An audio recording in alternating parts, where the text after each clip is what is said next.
Plus TV. Merci partout aux Rolanda Bisso, ABC de l'Évangile, une émission de Kamba Plus TV.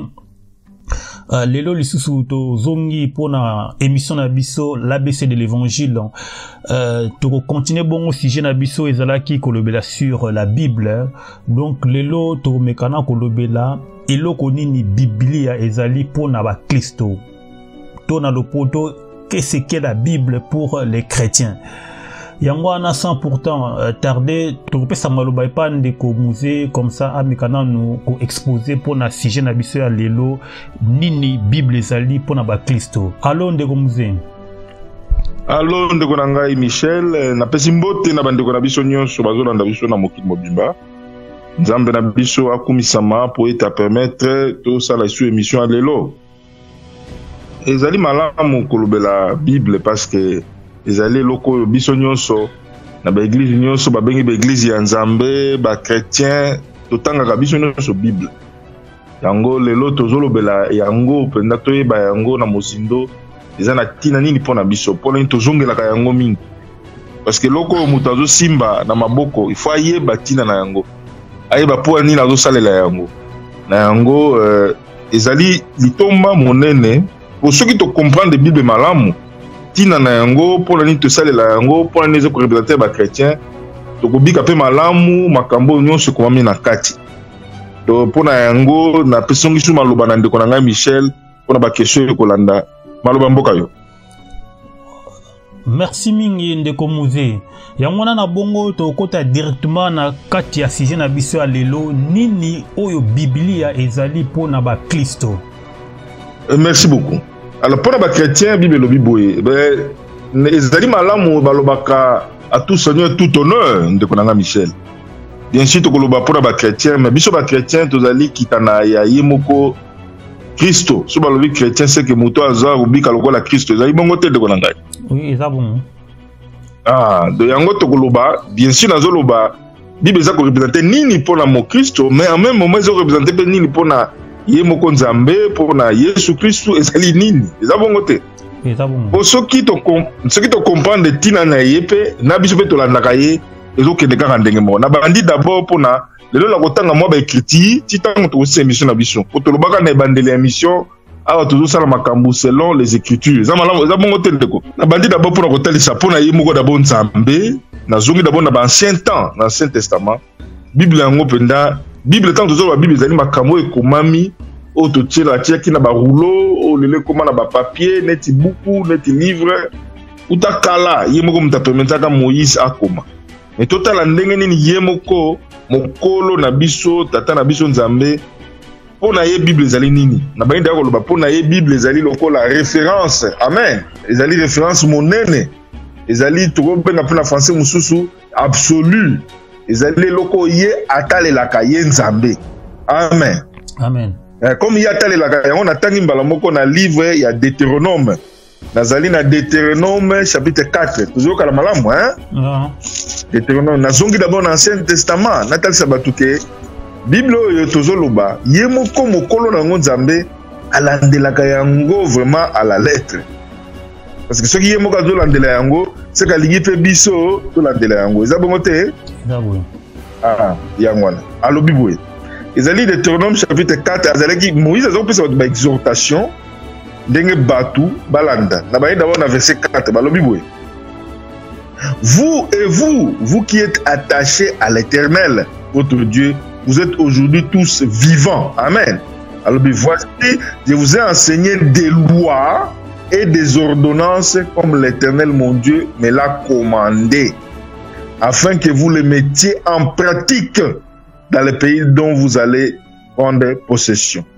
Vous l'observerez, vous le mettrez en pratique, car ce sera là votre sagesse et votre intelligence aux yeux des peuples qui entendront parler de toutes ces lois et qui diront cette grande nation est un peuple absolument sage et intelligent. Zolanda, tinani Nzamba pesi batu Bible. Après ce qui na kiti, beota seke yemoko Nzambe wana mutalingaka Bible yango komamande wana. Amen. Akomi bo lisusu. Alobi to kiti na verset na 12 et l'Éternel vous parla du milliard de feux vous attendez des leçons de paroles, mais vous ne vîtes point des figuiers, vous n'attendiez qu'une voix. Il publia son alliance, qu'il vous ordonna d'observer, aux Hollandais, les 10 commandements, l'anda très bien. Et on dit ça, tout ça, l'attention, na o étalise l'écriture. Zambé, atale la écriture mingi de konanga Michel. Parce que yé moko muto azwa ka nguya na ye makasi na ye akoma yango. Tozoka na? Yokande balobi na verset 13. Et loko ebangisa yenga Michel balobi, il publia son alliance, qu'il vous ordonna d'observer les 10 commandements, et il les écrivit sur 2 tables de pierre. Alléluia. Et en ce temps-là, l'Éternel me commanda de vous enseigner. A commandé, on est fait au commandement Moïse, de vous enseigner des lois, des ordonnances, afin que vous les mettiez en pratique. Dans les pays dont vous allez prendre possession. Je crois d'abord, dans le verset, on a déjà te comprendre que on a Nzambe, l'écriture, on a la canine de commissaire, on a référence pour naïe, ils allaient absolu, ils allaient mibeko, alignaka batu, batale la yango, babika yango. Amen. Amen. Kotoara quand même, c'est très clair, n'est-ce pas? On est d'abord, na ebandela. Alors, ceux qui te poussent à les sous, parce que nous avons d'abord na cité ça, il y a d'abord la Bible pour naïe moko Nzambe. Bon, ça m'a n'est-ce pas? Ouais. Pour ceux qui comprennent pour naïe Nzambe, alors que zonge la biso pour na biso bandimito andoluba Rolanda, ma komamengo no kende kaka ndenge moko. Pour Nzambe lo baka pambate. Donc déjà na bandela que yé moko mutu akomaka yango. Mais a utiliser ande Moïse. Amen. Amen. Alors ceux qui to keli sous to pour sani. Oyo mona que tout ça l'attention na Nzambe na biso wana. Donc on a tout ça là très attention. Donc il y a un livre, il y a Jérémie. Au livre moi avec Jérémie. Jérémie chapitre 1. Jérémie chapitre 1. Au moment que Nzambe makambo ya lobaka, makambo ya komaka, yangonde atalelaka. Donc yango na benga kango référence, il se réfère à ça. Alingelo ko mususu te. Batu na yeba to sakaka yango. Il y a un problème tous on a ba l'église ceux qui to c'est un côté de tozo koya na mama kambebele bon côté Jérémie chapitre 1 na Jérémie chapitre 1 on a que yemoko Nzambe azoyeb mosel na Jérémie na bandi na verset 11 na kosuka na verset 12 Jérémie chapitre 1 verset 11 à 12 donc on a na que tant to lobaka boye bandeko baza na singa baza kolanda biso bazo komape écriture za bon côté Écriture à l'émotion, on appelle ça que Deutéronome chapitre 4. Dans le bas qui est de verset 1 à 13, mais dans le qui attend verset 4, mais au temps à 13, mais sous soit la bande de Bago Tanga Bango, pour Batuba Yeba, Bagamni Tozoloba. Si on a commis un verset, on a commis un chapitre à Jérémie, chapitre 1, alors verset 11, au moment que tout ça, l'attention dans Zambé Nabiso. Oh, vraiment, Eza, et l'eau que la saké, Tina Nini Bible, les pour la bandimipe, pour ce que les Tina pour la Yemoko Zambé, la parole de l'Éternel me fit adresser en ces mots.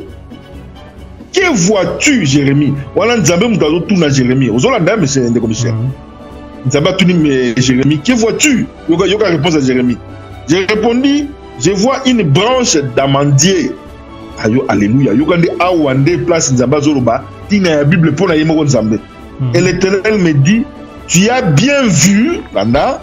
Car j'ai en les alliés, moi l'Éternel, car je veille sur ma parole pour l'exécuter. Amen. Je fais quoi? Je veille comme référence sur ma parole. Sur quoi? Sur sa parole. Et si ma camomoni, il y a agangela pe Moïse a commandé Moïse abiba to sakaka makamona komi Michel babele mona nazo pesa ils ont préparé terrain pour na nini chrétien pe kozalani o mona kaka ya chrétien pe ko kendeka ndenge moko pour ceux qui t'attendent la biso zeke ndenge wana ya moni ba chrétien tozana ba difficulté toujours veiller sur la parole te. Amen. Tozokanga déjà on les a ba référence pour na yemoko Nzambe na biso moko. Alors pour Nzambe tant toujours ba référence na ngina si ça ya ka Nzambe na okota ka ya ba chrétien ozela toko sepe ba ko sepela zaki toko makasi si jo pour na ya ka yemoko Nzambe lisusu Ce qui te keli sous te poussani, on a tout un qui va Ancien Testament. Ce qui te poussani sikoyo, et autant à sikoyo dans le Nouveau Testament, au comment on a que Nzamba lingara kaka makamno sokaka ba écrit. Alléluia. Amen. Na kena livre il y a Luc, Luc chapitre 24. Dès qu'on a Michel, et ça c'est mon kitoko sujet. Parce que ça pour rassembler, il y a un moni makambo tuza nango. Il y a un de tobaki na fa passer, Nzamba zo sunga biso to sungana. Oto landaye malam. Pour ceux qui tozo landaye malam te, vous avez pas de difficulté. Ça bon te. Donc comprendre yeti na ni na sala kandengo na pona nini boy. Yango eza malamu ba sujet lokolo ndeko nanga Nzamba inspiré biso. Tolo bela basire ba Bible za nini potoye ba yango malamu poye moko mokolo makambu azo veiller Bible lobi azo veiller sur parole na eta et ban senga Michel a veiller kana yango donc makambu ekomami to sala attention na makambu ekomami alors na livre ya Luc chapitre 24 ndeko nanga na yebisa bandeko na biso bazolanda ezali lisolo yo ya ba disciple moko mibale tangu Jésus akufaki asekoki bazali kotambola na chemin de Maús zoyeba yango bazali kobeta masolo bazoyeba te que Jésus a quoi qui. Alors landa sikoto banda pour comprendre le sens de lisolo bien. Alors na bani verset 13. Et voici, ces mêmes jours, 2 disciples allaient à un village nommé Emmaüs, éloigné de Jérusalem de son stade. Et ils s'entretenaient de tout ce qui s'était passé. Pendant qu'ils parlaient, ça laisse quoi attention, et discutaient, Jésus s'approcha. Amen. Alléluia. Tant que Jésus fit route avec eux. Mais leurs yeux étaient empêchés de les reconnaître. Il leur dit, de quoi entretenez-vous en marchant pour que vous soyez tout tristes? L'un de nommé Clopas lui répondit, es-tu le seul qui séjourne à Jérusalem ne sache pas ce qui est arrivé? Quoi leur dit-il? Et il lui répondit ce qui est arrivé au sujet de Jésus de Nazareth, qui était mort, tout ça. Mais Yoka Siko, Yowana, verset 19. À partir du verset lundi, Jésus a talisman qu'il faut pas zonga gagner na écriture. Mais bango, bazaki fidante. Yoka bango moko, on a que biso bandimi, nous avons toujours au lieu qu'on se réfère à l'écriture, nous avons aussi li espoir, tout comme qu'on regrettait. Yoka na verset lundi, la verset 21 balobi. Nous espérions que ce serait lui qui délivrerait Israël.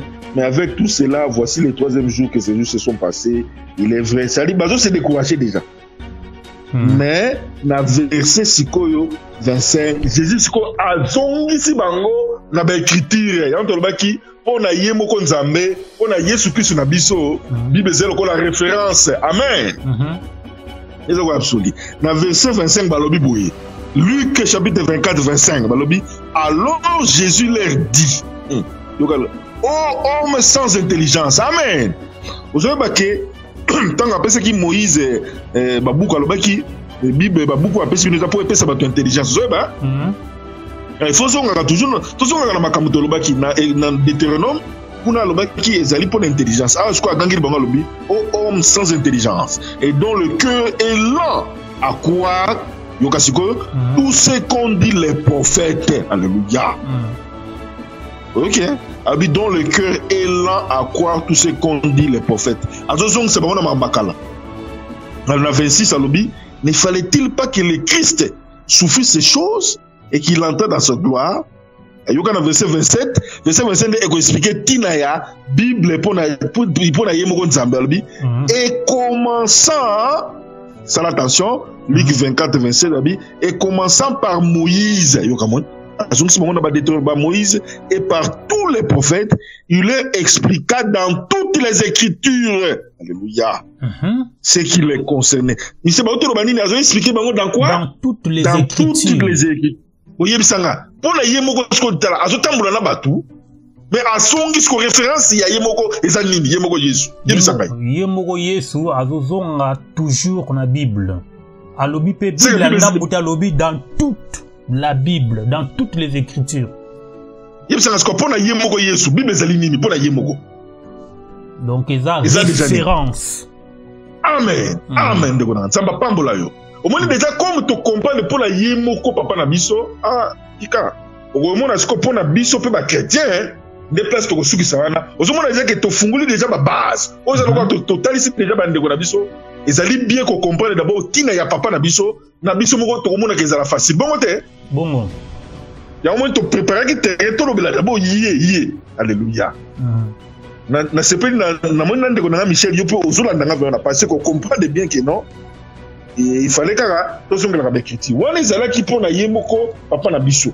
Donc pona ye nzambe na Deutéronome Bible zopesa mayele na Jérémie Bible nzambe azo obéir na Bible pona ko exécuter yango et puis na lik na lik donc Bible zo lakisake Bible ezalaki ou bien écriture eza référence pona Jésus-Christ pe point moko eza très important oyo soulever kuna ezali Bible mobimba.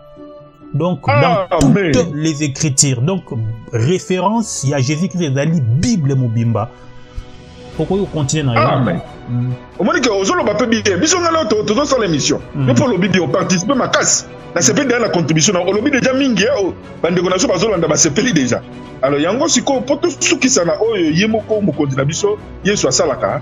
Okomona ke ce qui totangi na Luc chapitre 4 autant c'est que tanga kota ki na kati ya temple a se référer na écriture. Alléluia.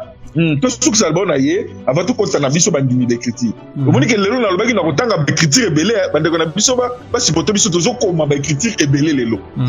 Lelo za makamba ba écriture.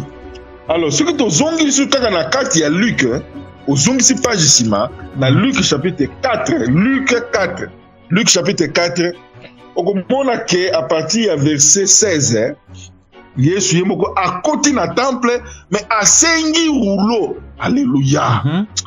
Père Michel, entre loko wana banki sa makasi. Asengi rouleau atanga yango. Tomoni ke biso moko bandimi to négliger la Bible pamba. Mais tala tata na biso mambado ça. À Luc chapitre 4 à partir verset 16. Malobi boye. Il s'est rendu à Nazareth où il avait été élevé et selon sa coutume il entrait dans la synagogue selon sa coutume il entrait dans la synagogue le jour du sabbat.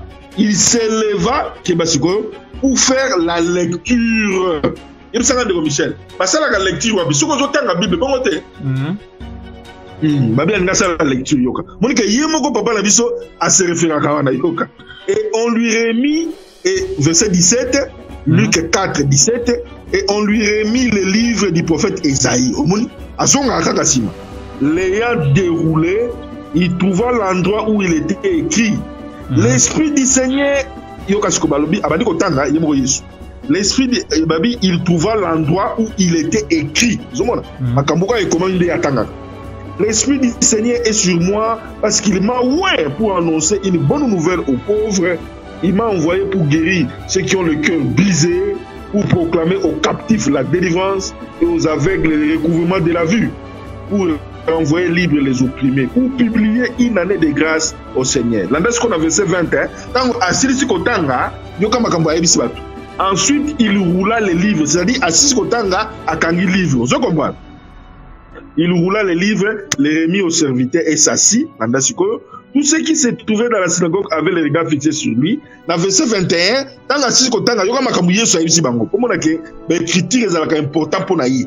alors il commença à leur dire, aujourd'hui, cette parole de l'écriture que vous venez d'entendre est accomplie. Amen. Michel, où est Makasi? Et s'accomplit les londés. Alléluia. Ok, écriture wana ezalaki ya kala ya livre ya Esaïe. Alors tozonga na livre ya Esaïe. Wana ndeza esika toko boucler potoko tambangu na sujet na biso ya po etali makamba na mandimiser représenter pening. Na Esaïe chapitre 61, donc Jésus a se référé kande na écriture wana. Aïe. Omoni écriture totangi na Luc chapitre 4. Hein? Luc chapitre 4 wana. Ezali ben 16 na 21 ezali ndeko ezali ndenge moko ezali kama bengaka de baloba avancé polycopier c'est-à-dire bazile comme ba copier ka ba bambi ezaka écriture kaka ya Esaïe 61 de Jésus a répété en tout cas Jésus aza matata c'est donc nanga aza mutu moko azala ki matata donc a répété ki na kaka Esaïe 61 ayoka na Esaïe 61 le bible Esaïe 61 au moment que yokanga ozotanga Esaïe 61 au simbika place à Luc au simbika place à Luc chapitre 4 okomona ke makambo ezaka ndenge moko. Ésaïe 61 balobi kaka ndenge atangaki. Ésaïe chapitre 61, Ésaïe chapitre 61 à partir du verset 1 balobi boye. L'esprit du Seigneur l'Éternel est sur moi. Kasi frère Michel, yango makambo Yesu atangaki kuna na liki yango te. L'esprit du Seigneur est sur moi, de l'Éternel est sur moi, car l'Éternel m'a oint pour porter des bonnes nouvelles aux malheureux. Il m'a envoyé pour guérir ceux qui ont le cœur brisé, pour proclamer aux captifs la liberté et aux prisonniers la délivrance. Donc textuellement makambo atangaki. Pour publier une année de grâce de l'Éternel, un jour de vengeance de notre Dieu, pour consoler tous les affligés, pour accorder aux réfugiés. Yokasiko. Tango, si on en a un, ti, même na trois, on peut remarquer que, awa, yes, alobaki teke, cette écriture s'est accomplie. Zolanda. Baekoloba s'est accompli dans le Nouveau Testament. Tango a kotisiko enseigne. C'est pour dire quoi? Parce que nous avons aidé mandeko na pas comprendre que yé ayaka kaka asala makamno kaka selon les écritures. Ça dit que dans Luc 4 bazotal sabino ke muto ayaki ko sala délivrance les akinde yé yango ce qu'on a yé ko accomplir yango. Kuna balobaki kuna balobaki na Isaïe balobaki ka pamba lelo ndeza siko accomplissement ngona na Luc. Amen. Amen. Wana to sisi siko toko daziko mbangu pona tokende na suka ya mission na biso na o etali sikoyo pona mundimeze représenter nini na kozonga pe kaka ndenge moko na kobanda na Ancien Testament tina Nouveau Testament eza bongo te eza boyo. Alors pona ba chrétien pona biso alléluia amen tellement que to comprendre déjà que pona papa na biso Yesu ezali référence ezali lokazongela kayango alinga to mettre en pratique pona biso pe bandimi tozozonga uta kala na zongi lisusu na livre ya Deutéronome ndeko na ngai. Deutéronome ezala livre moko pe riche ezala motu ya mingi na zongi lisusu na livre ya Deutéronome chapitre 29 verset 29. Deutéronome 29 verset 29. Deutéronome 29 olobi kaka ndenge Bible elobi boye po mona ke vraiment ndenge papa na biso ye moko azo se référer na Bible biso pe photo se référer na na bena balobi boye les choses wana Michel nani Moïse mutale sabana Israël les choses cachées alléluia faites attention sont à l'Éternel. On makambo to yeba kati makambo ko bizarre nzamba zalaka ndenge nini et bombama elanda sikoyo les choses cachées sont à l'Éternel notre Dieu.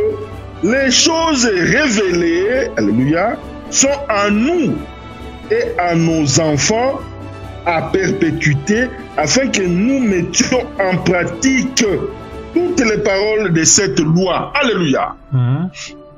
C'est que makambo ya révélaka yango Moïse alobi yango nda tili biso na mibeko na ye na loi na barulo o ebota ebatama wana o yebite Michel itali biso pété.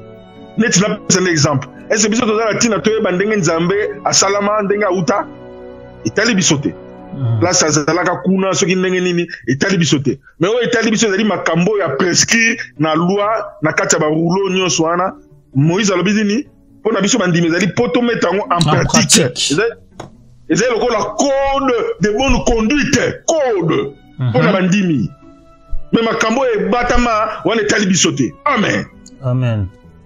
On a des destin dans l'Ancien Testament, hein, Michel. En tout cas, si je les ai quittés quoi, si j'ai osé quitter comme makasi, on est déjà dans l'Ancien Testament, parce que kebi sabatu, makambo e komamande angunde bosala, e bosukakawa. Amen. Donc, et là, quand on retenir na premier verset au Pesibiso que Biblia pour na ba chrétien ezali loko là, bien ezali code de bonne conduite. Amen. Code. Parce que ozolandela yango po bika malamu so ozolandela yango te okobika ndenge nini amen. Alors kaka dans l'Ancien Testament parce que tozwi partie en Ancien Testament on doit faire partie en Nouveau Testament ne pas te kosukisa kaka dans l'Ancien Testament wana so toke na livre ya Josué obaluti kaka ba page muke comme na livre ya Josué oyo muto babengaka Josué.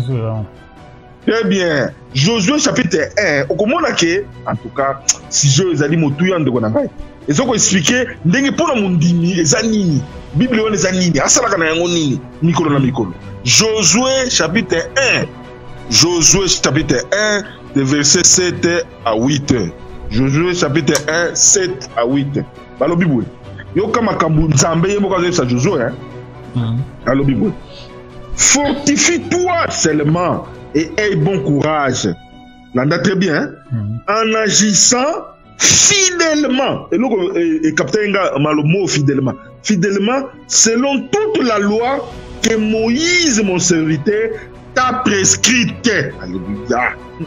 Amen. Ne t'en détourne ni à droite, ni à gauche, afin de réussir dans tout ce que tu entreprendras. Et là. Donc pour mouton réussi, il faut qu'un magana il y a prescrit on a mis beko. L'année qu'on a verset 8 verset 8 bazolo belasco Bible. Ils a dit dans le monde pour la mundimi balobi que ce livre de la loi ne s'éloigne point de ta bouche. Nana siko balobi médite-le jour et nuit. Michel zo kanga déjà pour la mundimi zakani. Médite-le jour et nuit pour agir fidèlement selon tout ce qui est écrit. Car c'est alors que tu auras du succès dans tes entreprises. C'est alors que tu réussiras. Amen. Michel, on comprend ce que tu n'as pas dans mon dimi. C'est-à-dire ceux qui ont médité dans la Bible en côté. La Bible jour et nuit.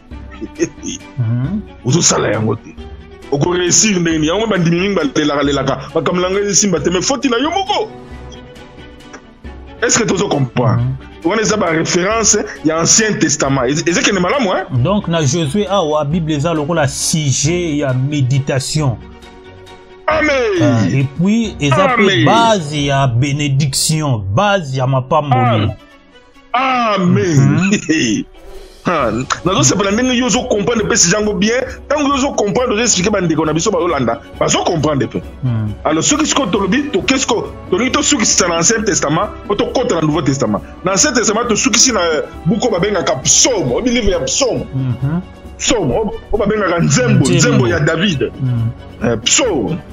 Dans Psaume chapitre 1, on comprend que, en tout cas, dans la Bible, la Bible est très important pour le monde. Ce que nous disons, la Bible, c'est qu'à comprendre le sens de ma cambouango, à la nzambe, à la difficulté, Psaume chapitre 1, Psaume chapitre 1, verset 1 à 3. Psaume 1 à 3. Psaume chapitre 1 à 3. Babi, heureux l'homme, alléluia. Michel. Babengi mouton azali heureux mouton akangamba na Bible heureux l'homme qui ne marche pas selon les conseils des méchants, qui ne s'arrête pas sur la voie des pécheurs, qui ne s'assied pas en compagnie des moqueurs. Mais là c'est très bien place la verset 2 Psaume 1 verset 2 ndes place lobi makasi mais qui trouve son plaisir dans la loi de l'Éternel. Alléluia. Et qui la médite jour et nuit. Et zongeli sous Josué 1. Donc si j'ai méditation. Dans verset 3, parce que c'est ce que mouton a médité la conséquence na ye. Il est comme un arbre planté près d'un courant d'eau, moutouana, qui donne son fruit en sa saison, l'anda bien, et dont le feuillage ne se fait point. Michel a un des kati makambwa, babi mouto a médité la Bible, yoka makambwe comme la gaye. Tout ce qu'il fait lui réussit. Tout, babi tout. Amen. Babi tout. Donc tout ce que cela veut dire tout. Nous sommes tous dans salaka et à condition que à méditer la Bible, à mettre en pratique à l'endroit Congo jour et nuit. Amen. Et c'est très important. Alors tout ce qu'on a dans le Nouveau Testament, pour aussi ça, pourtant on a besoin de là. Dans le Nouveau Testament, des places, donc de temps l'Ancien Testament, de temps le Nouveau Testament. Bon côté. C'est bon. Vous savez que les autres personnes de connaissance mais critiques belé. Pour moi, je suis lingaka témoignage. Je me rends un témoignage il y a 2 ou 3 et ça suffisant. Vous pouvez comprendre que tinani ne. Le petit témoignage est belé vraiment. Donc qu'est-ce qu'on a dans le Nouveau Testament? Dans le Nouveau Testament de Gonangai, on comprend que biso bandimi Bible est représentée par Souni. Donc dans le livre il y a acte. Le livre bien dans le livre il y a acte. Acte des apôtres. Livre oyo to benga kalokola acte sika ba apôtre bazali ko talisa vraiment misala ya ba apostolo. Acte des apôtres. Na acte des apôtres to kena acte chapitre 17. Acte des apôtres chapitre 17. ndeko nanga eloko sujet yo eza ko résumer makambo belé ndeko nanga Michel au moins que ceux qui toza vraiment bandimi to sala attention na Bible to zokango au sérieux. Actes des apôtres chapitre 17 verset 11 balo Bible au moins que biso photo sala ndenge bandimi balo Bible ces juifs bazolo batango Paul obi apôtre benga apôtre Paul akendaki na mboka mo bakutaki na bandimi alléluia na banaka na verset 10 o bandiko na so baza na idée. Dans verset 10, aussitôt les frères firent partie de nuit Paul et Silas pour Béré. Et lorsqu'ils furent arrivés, ils entrèrent dans la synagogue des Juifs. Ah, la Nesiko.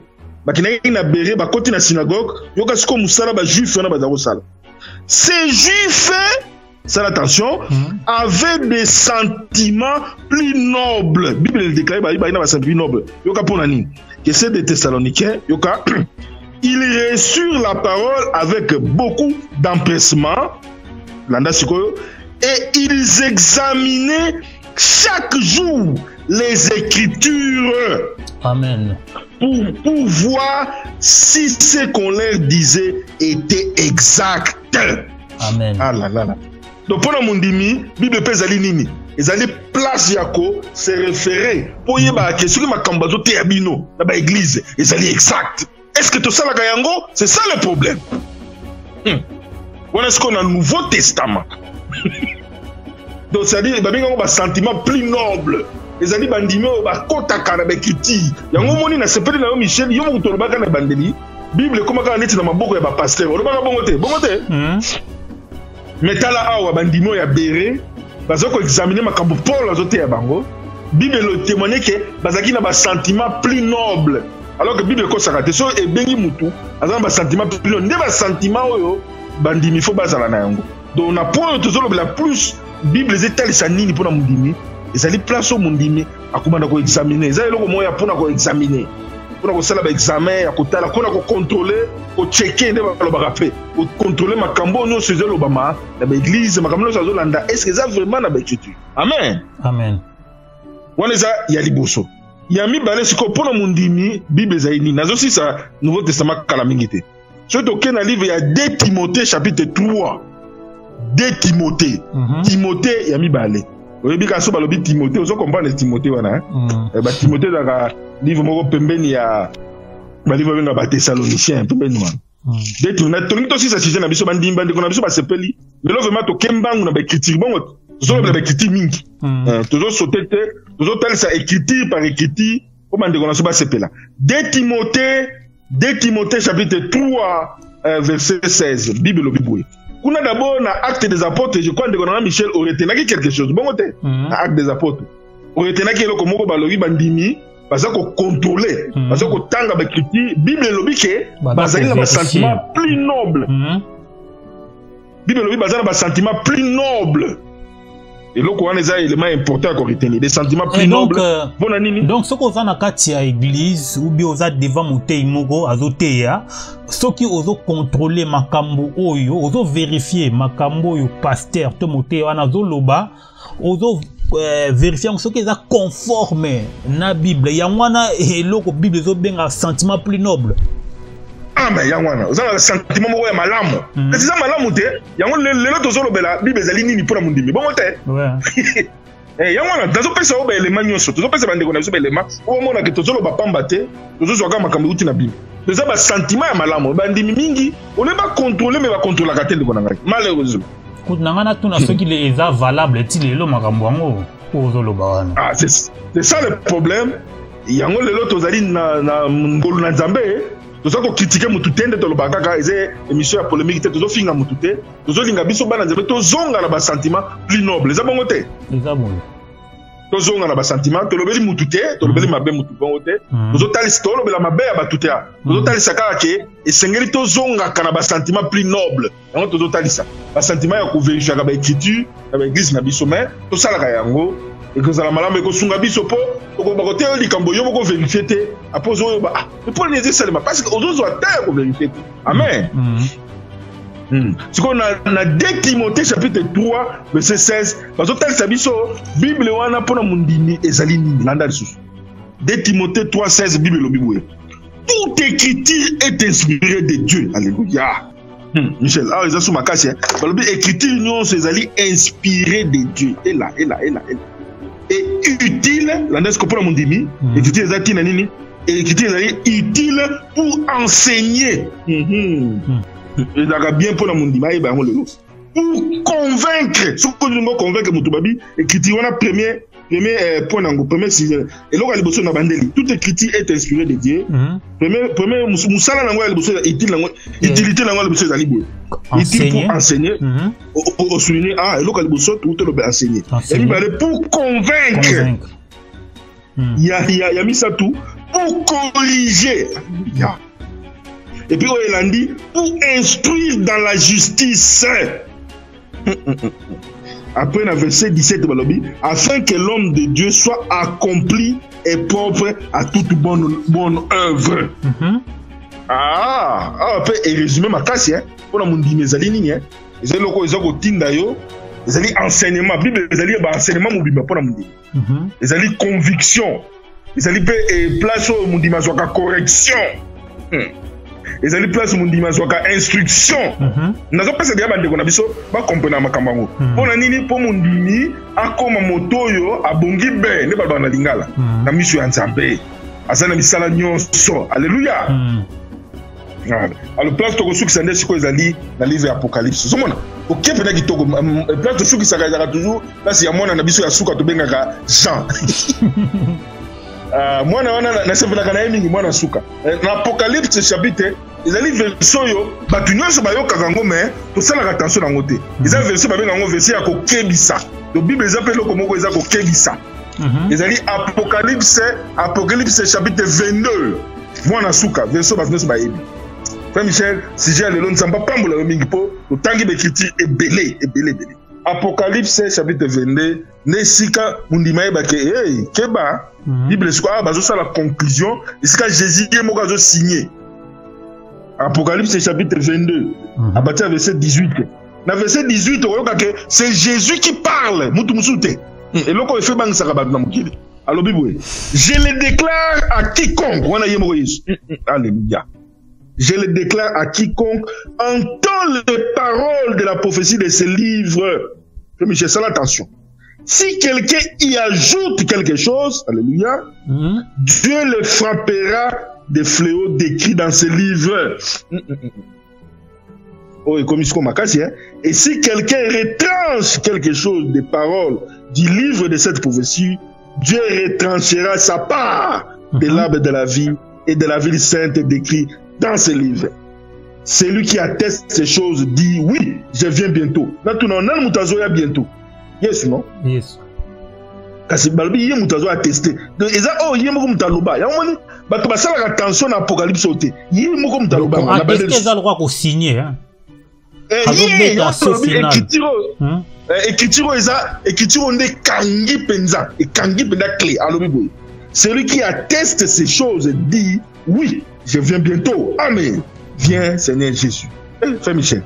Yomoko, je crois, chaque écriture, on a la commentaire. Ah ouais, et donc on n'y a pas comprendre. Ah, je t'ai dit ça, biso. Je n'ai pas de pour le bas. T'as dit ça, biso, pour moi que non. Ma camouflage, c'est comment mi. Tout ça, les gars, yango. Tout me kate, ko bakisa, ko dongola te. Tout ce qu'on a na yango. Pour eux, ko meka, ko longola ye, ko longola part. Déjà, oh, ils ont signature. Ba changer yango te. Amen. Amen. Mais bité ce qu'on a eloko ko basure écriture asuka Apocalypse 22 on a mondimi eza lokola eloko moya ko kebisa ye toujours rappeler que toujours landa émission ABC de l'évangile toyambi bloko de konabiso museo azali invité permanent ya émission oyo pe lelo toujours lobela Bible na sous point nango ezali ce que représente la Bible pour les chrétiens nini Biblia ezali pona ba Kristo musée olobi makambo nyonso très bien en tout cas na moni eloko na ko bakisa te na opesa ka malobe pana yo pona ko conclure en bref ko loba nini eloko ni Bible ezali pona ba Kristo en bref ezali mokanda oyo to loba ezali kola Bible ezali mokanda pona ko pesa mondimi ndenge ya kobika au même moment mokanda ngo za na deux rôles eza ko kebisa epe akende libanda ya Bible te abakisa pe makamusu te na Bible asalelaka oyo eza na kati ya Bible nde akobika. Donc pona biso ezali eza code moko otalelaka yango eza lokola avosala likambo otaleli yango. Donc eto sanga eza lokola mobeko likondi constitution. Amen. Yango na pena liloba kitoko na lingala na sepeli na ndenge lobi yango en tout cas. Obeko likondi yango na pona mondimi pona mabe critique nesto tangi bon nazo résumer avant na ça. Depuis to bandi to moni ke yemoko papa na biso Nzambe depuis na ba Deutéronome azo talela yango makasi. Azoloba ke epesaka ba intelligence ozoyeba non alors soto kena ba Jérémie azoloba ke yemoko aveyaka na yango pona ko exécuter tala yemoko soki to ke même na ba Luc nazo sa sko résumé soto kena ba Luc yemoko ba kotise na temple akoti na temple atangi ne kaka écriture po ezo kokisama pona tina na ye alors soki yemoko to tayi na Luc azo accompagner ba disciples mibale ozoyeba non ba disciples mibale ayebisi bango ba disciples wana olekutu ba se référer ba écriture bazolela yemoko azongisi bango dans toutes les écritures alléluia baloba kinene mwana balobi azongisi bango dans toutes les écritures atongi ba tina ba Moïse monike alingaka ba se référer alors tant que tozongisi biso moko bandimi ezotalisa na Deutéronome venant balobi makambo nyonso oyo ekomami ezali publika yango oyo eza ekomami te eza caché etali biso te so toke na Josué bayebisi biso ke mundimi soko lingi o réussir il faut ça la ligne de Michel ngana auto se convenir awa il faut auto sa makambo ekomami o méditer yango jour et nuit o méditer yango jour et nuit bande kona biso to méditer et puis na somme peut pas continuer ba biso ko méditer yango jour et nuit makambo nyonso ko sala o réussir alors quand on qu'est-ce qu'on a acte des apôtres de to lobi bible ezani pour la mondimi il faut avoir un sentiment un sentiment plus noble ba sentiment on a des ekimi biso na l'église ya ko vérifier ka bible ezana pe bible ezali on peut pas vérifier ka on dit ma kaka makambo zo bisa biso te nyonso tozo ko finga mutute tozo bateke bato ba yebite biso pe to yebi na biso te to yebi en partie mais tozo talisa que to zonga ba sentiment plus noble bon hein ça boye et puis na de Timothée nde ba yesa biso que bible ezali mobeko moko pona enseignement za makasi za pona instruction pour na conviction convaincre afin que mutu nzambe akoma bien abongi et puis na suka na et puis na apocalypse nde bakebisi batu tokeba biso nyonso tokeba ezala biso ba passer donc apocalypse ezekebisa mutu tout donc obakiselo côté kolongola te maboka na pesi maloba na mboka na yo poko lobelo komoko avant conclure amen. Ok, nga elo na oloba kaka na nyonso na retenir Bible eza lokola constitution pour na ba chrétien. Donc nyonso tout mo Christ ko sala il faut à se référer na Bible. Nyonso tout n'importe quel motei, n'importe quel pasteur a côté o ndimbango kaka soki ezali ya kokoma na Bible. Donc yangonde loko na koloba kezalaki émission l'ABC de l'évangile lelo tolobe libongo biblia na sous-point nango ce que représente la Bible pour les chrétiens. Je pense que tokomi na biso na suka nzambe apambola bino nzambe apambola ndeko musée à moins que sokoza na liloba ya suka comme ça tosisa na biso. Nzamba pambola pe yo na sepeli ya paola bandeko na biso tutikala kaka na ndenge nzamba zo conduire biso total toto saye selon kaka Bible maloba mboka na yo. Ok, merci Musée nzamba pambola yo vraiment tokomi na biso na suka tokutani bongo na émission prochaine. Bye bye. Kama Priest TV.